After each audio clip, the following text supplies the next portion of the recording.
क्रोध एक ऐसी चीज है जो बड़ों से लेकर सभी को आता है, परंतु बात यह आती है कि इसे रोके कैसे। चलिए आपको ले चलते हैं आज से लगभग हजारों सालों पीछे एंड जानते हैं यह छोटी कहानी जो आपको क्रोध से ओवरकम करने में। वीडियो शुरू होने से पहले आपको एक ऐसा प्लेटफॉर्म बताऊंगा जिससे आप भी मेरी जैसी AI वॉइस जनरेट कर सकते हो, जिसका नेम है 11 लैब्स, जिसका लिंक आपको डिस्क्रिप्शन में मिल जाएगा। एक दिन गौतम बुद्ध अपने शिष्यों के साथ एकदम शांत बैठे हुए थे।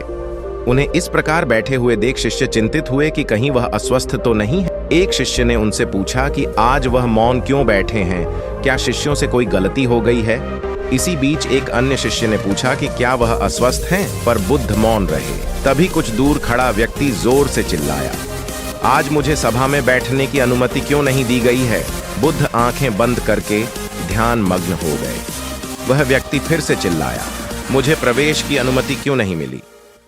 इसी बीच एक उदार शिष्य ने उसका पक्ष लेते हुए कहा कि उसे सभा में आने की अनुमति प्रदान की जाए। बुद्ध ने आंखें खोलीं और बोले, नहीं, वह अछूत है, उसे आज्ञा नहीं दी जा सकती। यह सुनकर शिष्यों को बड़ा आश्चर्य हुआ। बुद्ध उनके मन का भाव समझ गए और बोले, हाँ, वह अछूत है।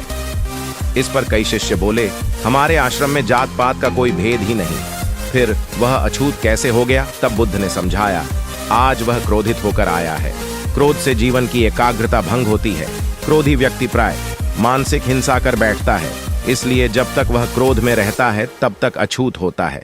इसलिए उसे कुछ समय एकांत में खड़े रहना चाहिए। क्रोधित शिष्य भी बुद्ध की बातें सुन रहा था। पश्चाताप की अग्नि में तप कर वह समझ चुका था कि अहिंसा ही मनुष्य का महान कर्तव्य व परम धर्म है। वह बुद्ध के चरणों में गिर पड़ा और कभी क्रोध न करने का प्रण लिया। शिक्षा आशय यह है कि क्रोध के कारण व्यक्ति अनर्थ कर बैठता है और पश्चाताप उसे बाद में होता है, जिसका कोई लाभ नहीं मिलता। इसलिए हमें क्रोध नहीं करना चाहिए। असल मायने में क्रोधित व्यक्ति अछूत हो जाता है और उसे अकेला छोड़ देना चाहिए। क्रोध करने से तन, मन और धन तीनों की हानि होती है। क्रोध से ज्यादा हानिकारक कोई और वस्तु नहीं है।